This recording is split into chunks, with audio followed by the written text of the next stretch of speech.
Good evening and welcome. In the wake of two major natural disasters that has left many Fijians without electricity supply, the work of EFL in restoring electricity has come under the spotlight. So tonight we speak with EFL and we have with us two guests. First is the CEO of Energy Fiji Limited, Mr. Hasmukh Patel.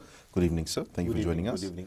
And we also have joining us the Corporate Affairs and Communications Manager, Mr. Karunesh Rao. Good evening, sir. Good evening, Fiji. So let's first talk about your main priorities in restoring power post TC Ana and TC Yasa.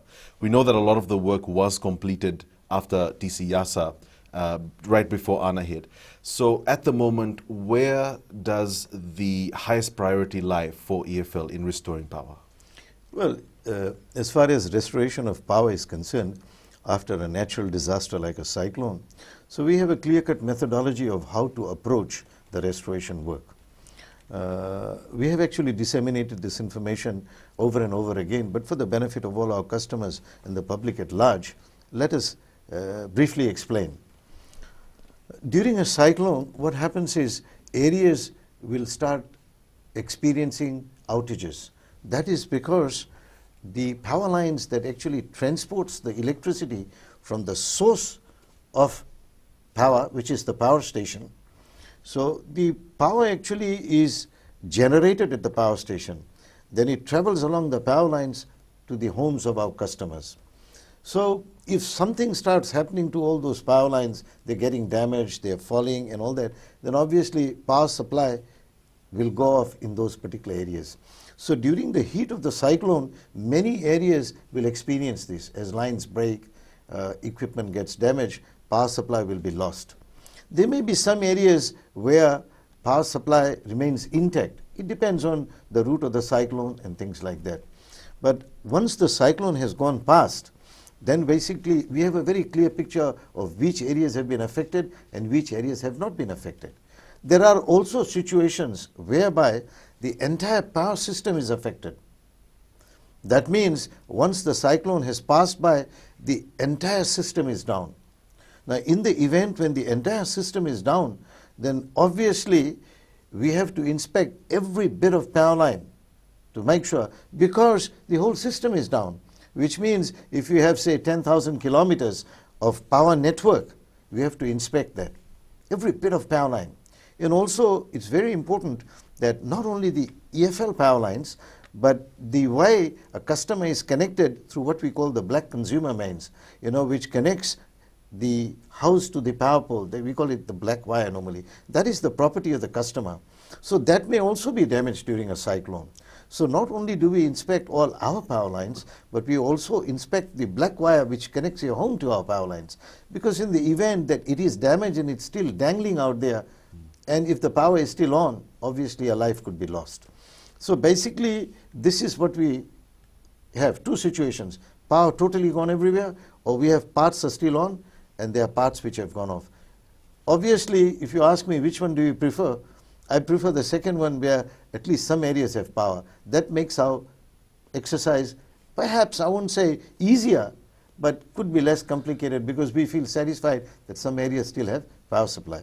But once we start the restoration process, obviously the first things that we need to do is we need to make sure that if the power poles have fallen on the roads and all, we need to clear all of that. Now that requires resources, both trucks and drivers and all that.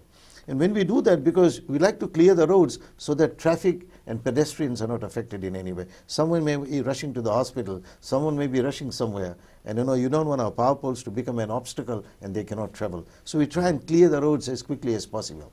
Then of course, in terms of restoring which areas first, then we look at what we call essential services. Now, some people don't agree with me and they say that essential services, all the customers are essential services because they all pay their bills. That is true, but some are more essential than others. For example, the essential services, we look at hospitals, health centers, water pumping stations, water treatment plants. Now, I think it's very obvious that if you went to a hospital with one of your family members who was very sick, and you went to the hospital and the hospital didn't have any power and they couldn't attend to that, imagine the situation.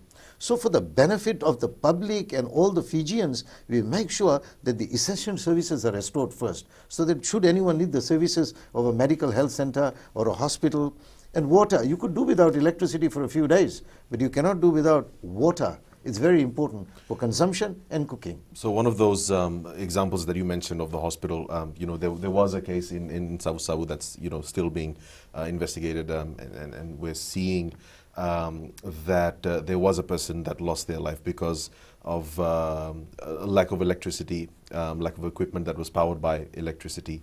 So you're saying that your first priority is to restore power to these essential services? Yes, and in the process of doing so, what will happen is, if you along the same route to the hospital or water pumping station, obviously you will also get electricity. So sometimes people ask us the question, how come that person has got electricity and I haven't got? The reason is because they could be on that same route to the hospital or the pumping stations. So when we restore that power line to restore power to that essential services, the customers who are also part of that area, they get connected. So Mr. one Patel, of the if I could just ask this, because a lot of people have asked me this before we came to sit down for this particular discussion, is that they have noticed that even though you have said that essential services are being prioritized, they still happen to have these instances where, say, for example, essential services like water supply in areas that really do need it is not supplied because the WAF then says that they don't have any electricity supply there. And then the other thing that they say is that they don't have backup generators that kick in. If you could just comment on that particular situation, Sure. why does that come up? Sure. Well, it depends on the location of the water treatment plants and the pumping stations. It could be that they are located quite a distance away from the source of power, which is power station. So obviously the amount of lines that we have to rectify and repair is quite lengthy. So sometimes, obviously, as a result, people who are being supplied from that pumping station or treatment plant will have shortage of water till we fix it up. But our target is to get there, but it may take some time. And therefore, some years ago, I remember, some 10, 12 years ago, some of these water pumping stations and all plants, they didn't have any backup generators. But I know that now Water Authority has actually installed them because they realize that they have to manage their own risks, because their service is to supply water.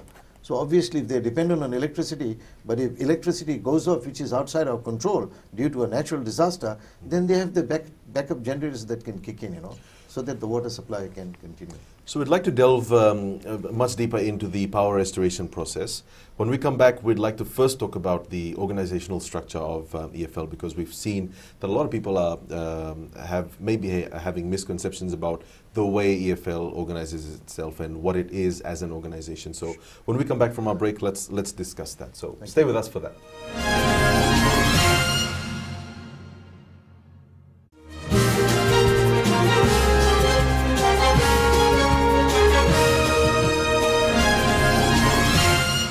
Welcome back. We're talking with EFL about power restoration post TC Ana. Mr. Patel, talk to us about the organizational structure of EFL. So one of the things that we've seen in the week following up to this interview, a lot of people may have misconceptions about what EFL is. A lot of people seem to still think that it is a statutory body under direct government control. Of course, as you mentioned before, a few years ago, EFL has been corporatized. But where does that stand in terms of what the EFL is as an organization? Sure. EFL was corporatized some 3 years ago. It was done in April 2018. So in a few months' time, it will be 3 years. But EFL is a limited liability company with shareholders. We do not get any funding for our operations from any source, including the government. So we are like any other private sector organization. We have to generate our own funds. We have to pay for all our expenses, both CAPEX and OPEX. And obviously our shareholders expect a dividend like in private sector. So we have targets which are set by the board of directors, and we have to meet those targets in terms of profitability, sustainability and all that. So a lot of people perhaps might not be aware that EFL is no longer a statutory authority, and we are a limited liability company with shareholders. And of course we pay tax as well. So that's the clarification. Let me give you one quick example. That in 2016 we had Category 5 Cyclone Winston. It cost us $35 million to carry out the repairs. Where did we get the $35 million? Our own funds. So it's a challenge. You know, it's not that we love cyclones, because the repairs come at a cost. I just gave one example of Winston. So we are a standalone organization, private sector, just like a private sector company. So the one thing that I get from your answer is that it is in the interest, it's in your own interest to restore power as soon as possible. Absolutely. So where is the divide? I mean, why do still people think that EFL may be deliberately delaying power restoration? No, power restoration basically, as I explained in the first segment, the essential services and how we proceed. But I think one of the most important things is we have to do it with utmost safety. You know, I mean, climbing up power poles day after day. You know, we start work at 7 in the morning, we finished at 10:30 at night. I mean, take for example, Cyclone Yasa. I mean, after we finished repair work in Viti Levu, I had to send at least about 180 people to 200 people to Vanua Levu, because Vanua Levu was most affected, badly affected. And they were there, and it was like a stretch of continuous work for 41 days without a break. Start in the morning, finish late at night. Get up in the morning, go. Now obviously we are human beings, we do get tired. So basically the most important thing is safety. I don't want anyone to be injured, because at the end of the day their family is expecting back their family member to come safely. Okay? So we keep stressing. In fact, during Cyclone Yasa, I personally went to Lambasa and I used to talk to the people and say, please work safely. You've come from Viti Levu. Your family is waiting for you to come back. And they work Christmas, New Year. So the point is that our business is to sell electricity, generate and sell electricity. Why would I do it slowly? Some people sometimes think that EFL is taking too long. Now, if I had my way, I would do it very fast, because I want the electricity to start flowing again, so my business is not adversely affected. There is motivation for me to do it quickly, because I want to sell electricity. But there are some things outside my control. If the damage is extensive, then I also need to consider the safety of my people. I cannot tell them, hey, make sure this is done today. We've got to finish it in 6 hours. Because if it's not practical, I need to look at all that. And remember, people, as they go working continuously for X number of days, 10 days, obviously their productivity falls, Even they have a good rest, but without any breaks like Saturday, Sunday, family time or anything. They've been continuously working. So the fact is that EFL does make an effort to give it its best shot. A lot of things are outside of control, the extent of damage. Like, for example, you take Winston. Winston, the damages were so extensive that by the time we finished the last customer in the hills of Reki Reki, it was 7 months. Now, imagine 7 months Winston. We've gone through Yasa, we finished it. Viti Levu, we finished almost in 1 week time. Okay? The western part was a little affected, it took us about 10, 12 days.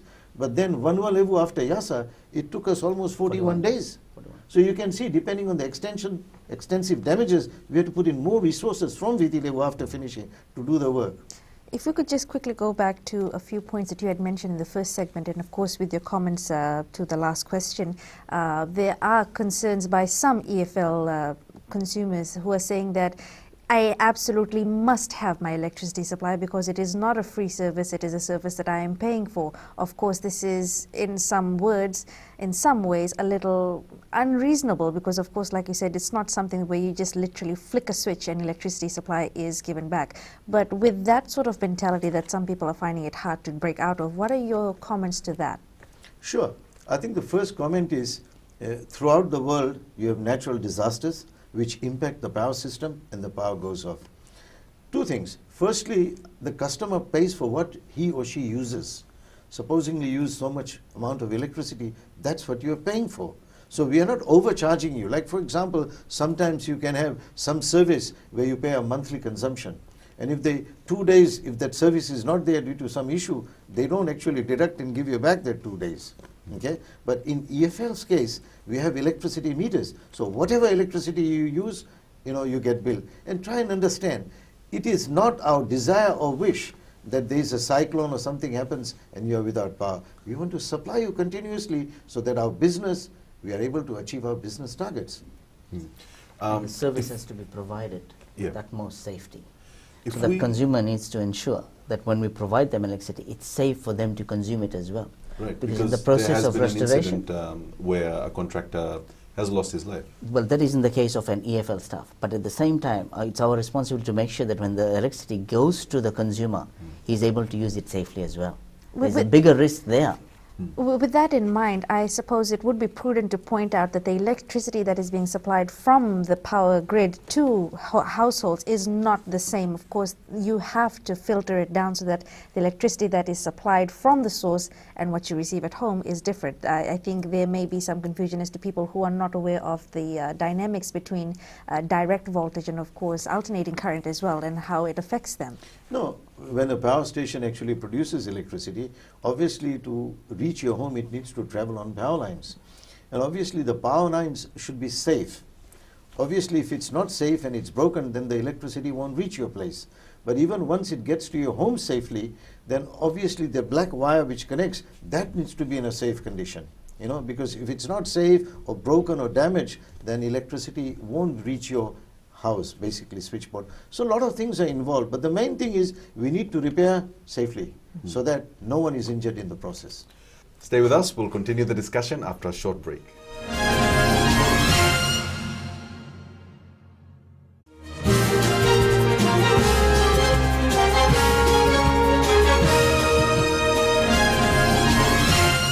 Welcome back.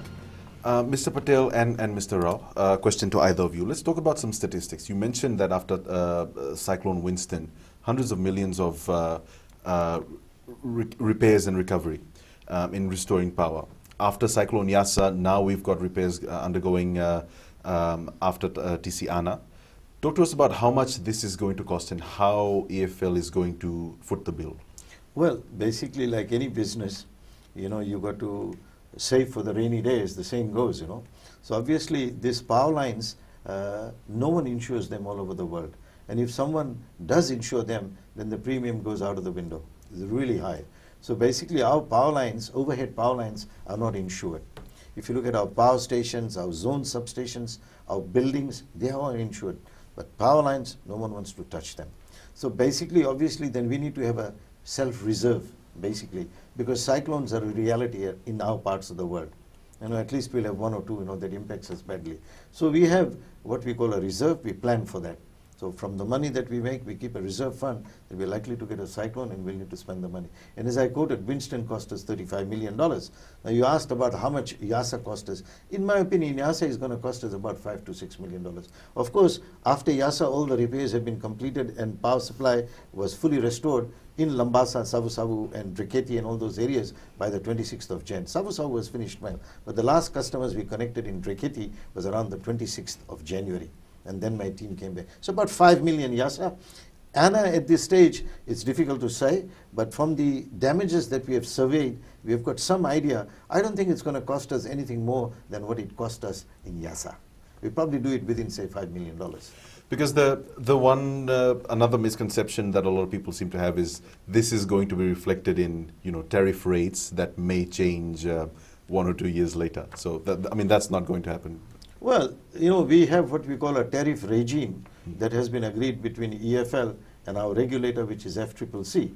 So the thing that has been agreed is obviously such tariff changes is always brought about basically periodically, in the sense every 4 years.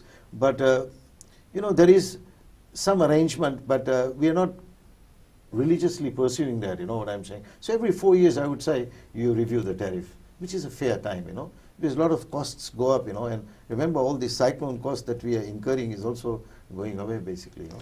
If we were to look comparatively at the tariffs, though, how much would it be in Fiji compared to our other Pacific Island neighbours, and also possibly to more developed nations like Australia and New Zealand? Yeah, I mean, you know, very good question, you know. The electricity tariff in Fiji is perhaps the cheapest in the Pacific. You know, let me give you examples of islands like, say, Tonga, Solomon Islands, and all these places.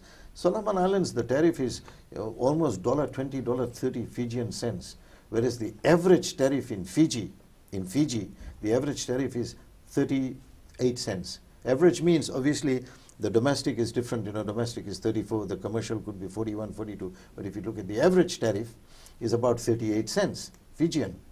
And if you look at Tonga, I remember some time ago was almost 90 cents Fijian. So you can see that there the electricity tariffs are much, much more expensive. Of course, the objective of EFL always is looking at, you know, the diversity in our population, you know. We want to make sure that the electricity is affordable. So I would say even if you compare our electricity tariff with developed countries like Australia and New Zealand, I think some parts of Australia and New Zealand are even more expensive than Fiji. I've got a two-pronged question, Mr. Patel. One, of course, looking at what you mentioned with the 4-year increment that you are supposed to review with the FCCC. If we were in a hypothetical situation to say that this were to be reviewed and a tariff would be increased every 4 years, at this point in time, if we had an increase over the past so many years, every 4 years, where do you think we would have come to? Well, I'll tell you, the tariff, I remember I came in as CEO in 2008, and those were the very difficult days when the oil prices with GFC setting in 9, the oil prices used to be $135 a barrel. I mean, that's really high. And 85% of my revenue was going in the fuel expenditure those days. It was difficult to survive. And that's the time we went for a tariff review after many years. And obviously the government of the day was kind enough to look at our situation, and we got a tariff increase in 2010. Then obviously the next tariff increase we got was in 2019. So we had to wait 9 years because we didn't have a regime in place of how do we review. Obviously no business will survive with the same tariff rates for 9 years, because obviously you've got to look at the pay of staff. Obviously, you know, you have what you call CPI, and people are expecting a salary increase every year or every second year because the cost of living is going up. But in electricity, we didn't increase the rates for 9 years. So in 2019, it went up, and it went up by 2.74%. Of course, we are expecting a bigger increase, but ultimately we got 2.74. In between that period, actually the tariff rate went down in 2013 by 5%. Oh yeah, I forgot to mention that. We increased it in 2010. Then 2013, the government decided, you know, that they'll drop it by 5%. But before public outcry comes after your comments, this is of course necessary because, like you mentioned, for EFL to pump out money for repair works and also for other works that may be necessary to upgrade the current infrastructure that is aging, you do need more money, and the only way you can do that is if you increase your tariffs. You can make more profit, then that way you can fund it back in. Well, when I say every 4 years, I'm not saying every 4 years it increases. There's a review of the tariff.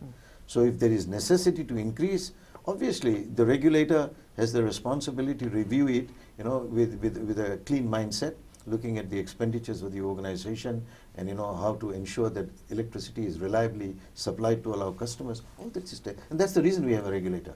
And this, of course, answers one of the other claims that EFL, you know, is acting in the way that it is because it doesn't have a competitor. But of course, as you explained, the tariff rates, of course, decided in conjunction with the FCCC, right?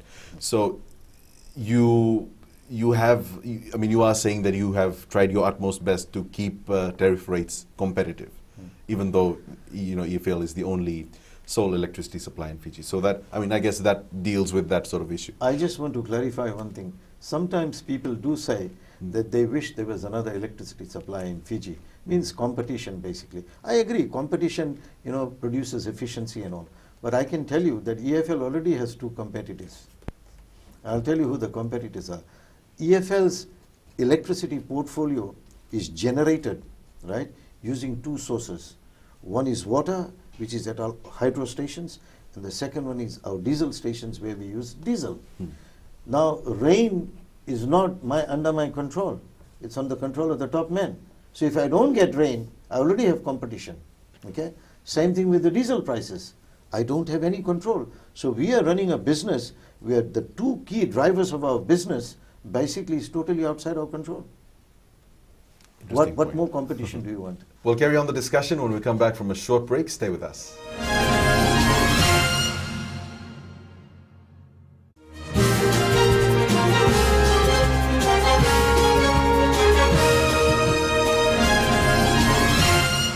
Welcome back.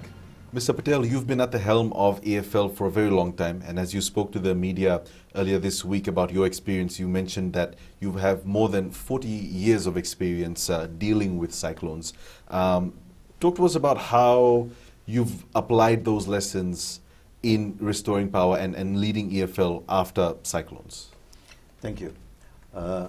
Yes, cyclones basically, depending on the severity of the cyclone, we expect the damages on the infrastructure. Like for example, in 2016, on February 20th, 2016, when the Winston was shaking up whole of Fiji, if there was one solace in my heart, I knew I had never experienced a Category 5.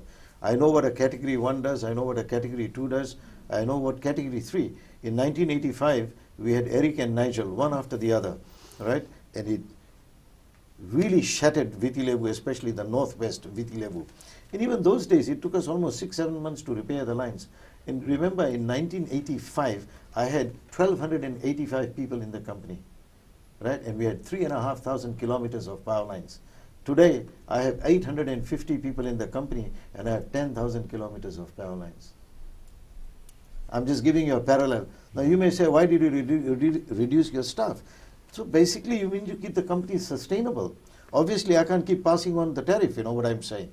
So we want to keep it affordable. So sometimes we had to, I remember when I came in, I reduced the workforce to a certain extent.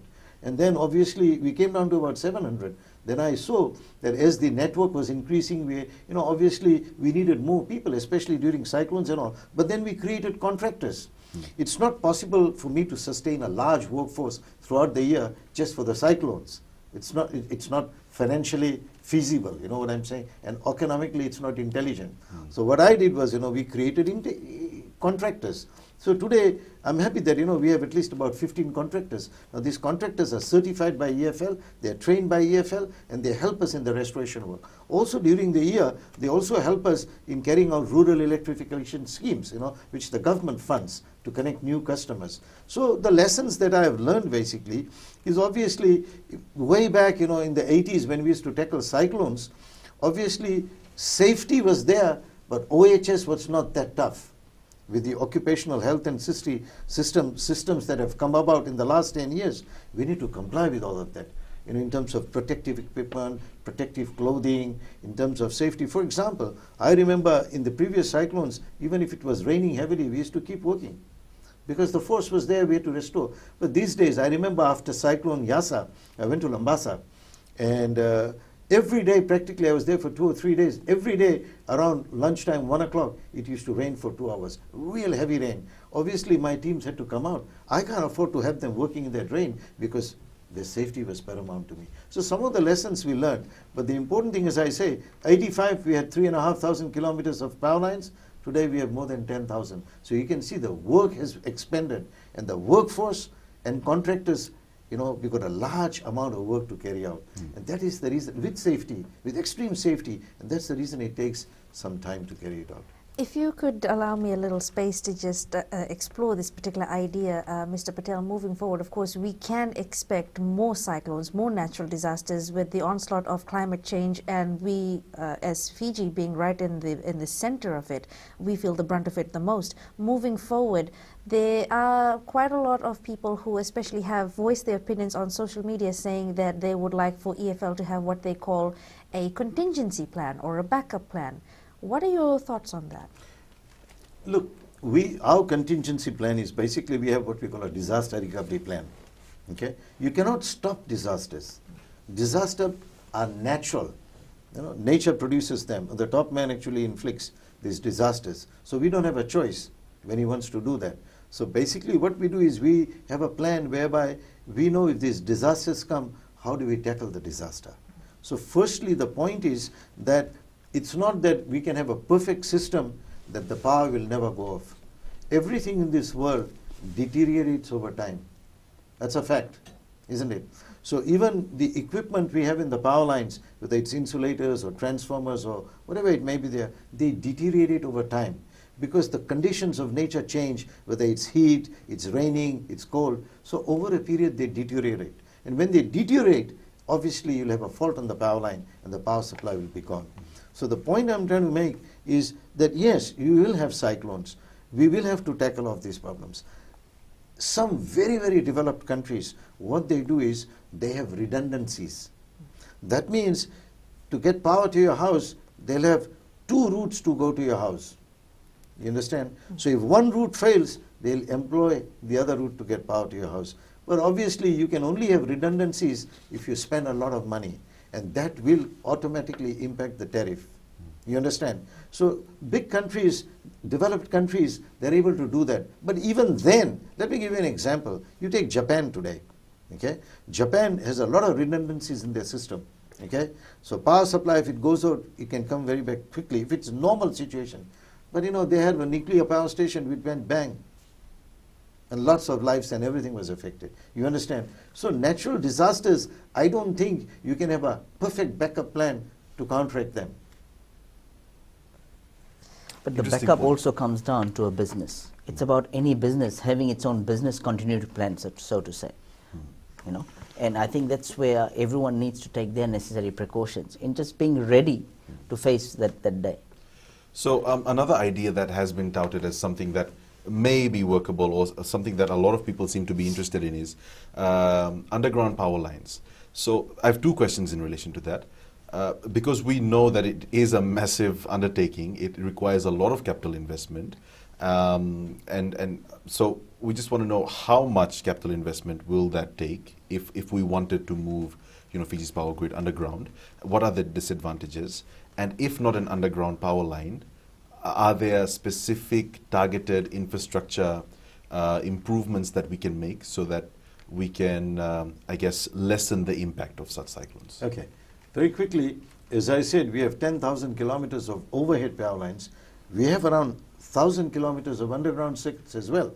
Over a period, like for example, when new subdivisions are developed by develop, sometimes they ask us for an underground supply. Obviously, the cost of that is, you know, paid by the person who buys the lot and then develops his house. But that's not the only thing. You can have underground within your area, but if from the source to your place, it's still overhead and then underground in the local area, you still have problems if they get affected. Not that underground circuits also do not have fail. Over a period, as I said, everything deteriorates. The cables, underground cables also deteriorate, and they can have a fault in them which will lead in a power outage, you know. But the point is, answering your question about overhead lines, you know, being converted into underground network, huge cost. That's the first thing. Cost is very huge. I would say they'll go into B dollars. To be very honest, right? It's going to get into B dollars.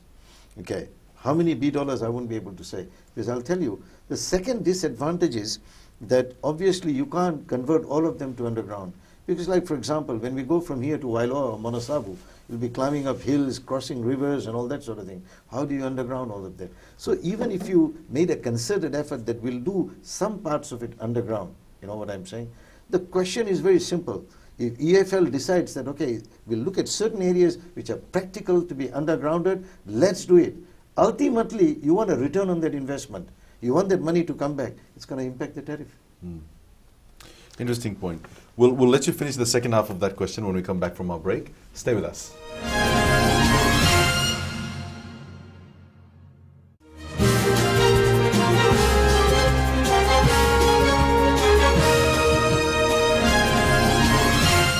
Welcome back. This is our final segment. We're with EFL and we're discussing power restoration. We were talking about, when we left off our previous conversation, we were talking about infrastructure. And the second part of my question, of course, we'll give you some time to answer that before we move on. How do we ensure that we have better, I guess, more resilient, cyclone-resilient infrastructure? Well, as we discussed, you know, there are only two types of infrastructure. Basically, you can see, fortunately, in these two cyclones that we had, none of our power stations were affected. The source, they were intact. But I'll tell you something, that sometimes, like for example, you take Wailoa Power Station, it's close to a river. Because when we generate electricity using water, after the generation, that water is pumped out into the river.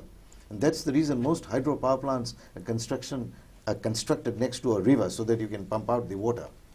So at one stage, I remember, during Anna, I think it was Saturday night, when it was raining very heavily, and the water that we are pumping out, it was going the reverse. The river levels had gone up and water had started to enter into what we call the tail race. It was coming into the power station. And I got really worried because I thought by midnight we may have to close off the power station. Now, if power stations are affected or damaged, that will impact our ability to supply power because we don't have the source of power. Forget about the transmission part of it. But fortunately, power stations were intact.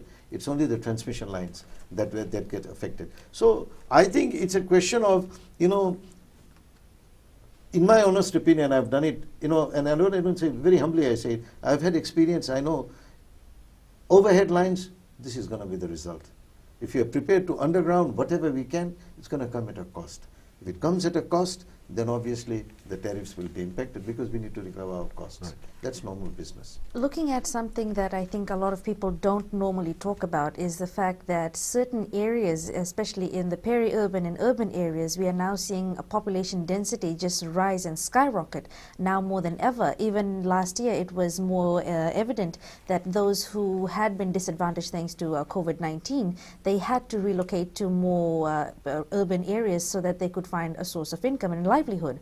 With that in mind, it of course impacts the power supply that is already there in those areas, the power grid and the supply lines, and that would put more of a strain on EFL and also your resources.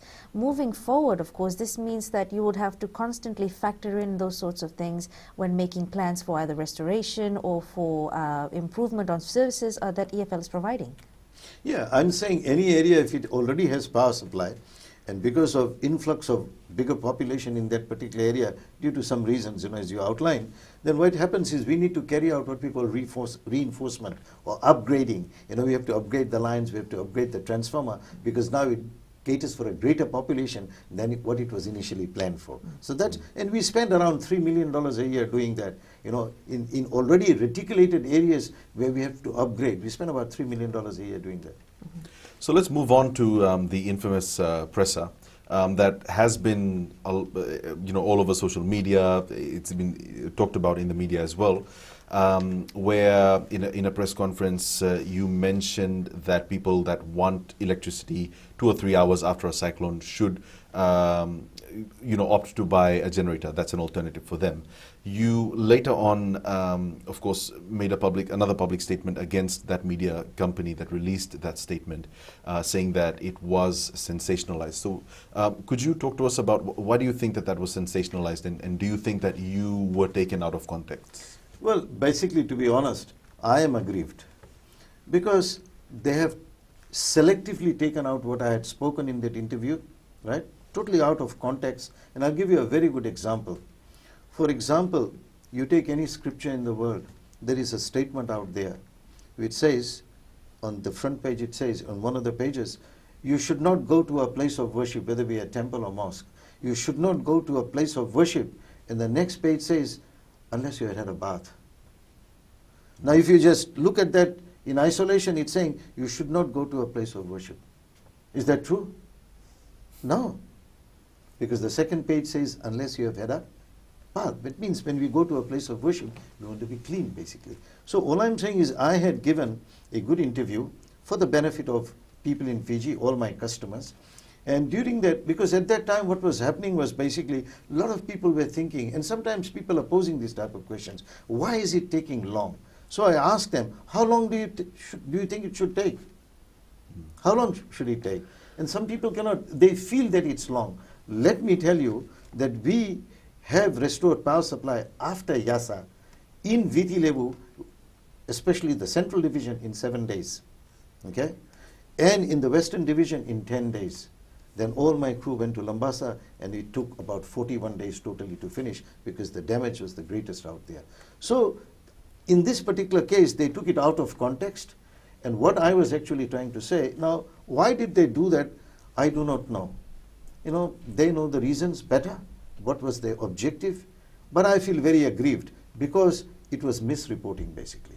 And the reality I'd like to share with all my customers, what I was telling people was that basically, and I said very, very sincerely, I'd like to give advice very, very sincerely, that if you think that you have a need to have power continuously, or you're expecting power supply that after, I can only bear an outage for 2 or 3 days, or 2 or 3 hours, I said, you know, then you seriously should consider getting a generator. That's the alternative. Now, I know so many people in this country, I wouldn't say so many people, but people who think they need a continuous power supply, they have managed their risk. Like, for example, I remember about 7, 8 years ago, we had a cyclone. Can't be very exact, but 8, 10 years ago. And in Suba, we lost the power supply as well as we lost the water supply. So obviously, I had to go to work every day because there was a cyclone and I needed to push my teams. So I needed to have a bath, you know, before I go, and when I come back in the evening. What did I do? I said, I have to manage my risk. What did I do? I got a water tank. That was the answer. I could not go and complain to Water Authority, why are you not giving me water? I pay for it. Sure, I pay for it. I only pay for the water they give me. If they don't give me water, I don't pay for it. But I understand that they have issues with the pipelines. A cyclone has come. There could be washaways of water pipes and all that. So if I wanted to manage my plan, that is what I do. So I was very politely telling people, please don't keep telling us that it's taking too long. We are giving our best shots. Why are we not interested in restoring the power quickly? That's our business. Right? The economy of Fiji is driven by electricity. We know that. And we want to give it a best shot. I'll be the most happiest person if I can do it overnight. But I know it's not in my control. I've got human beings working out there day in, day out. Imagine my team of 200 people in Lambasa were working for 41 days continuously. No break, nothing. Start in the morning at 7, finish at 10 at night.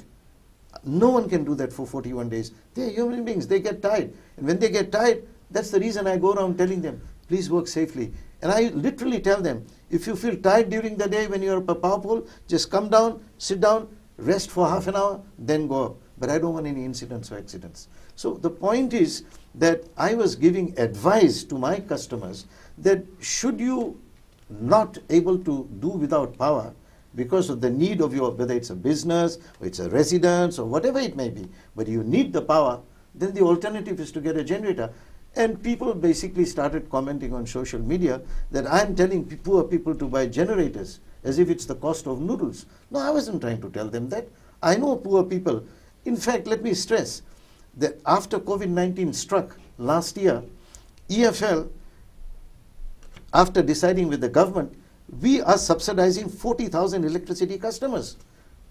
Government is paying 40,000 subsidized customers for the first 100 units of electricity. Government is paying 48%, and they used to pay 52% before.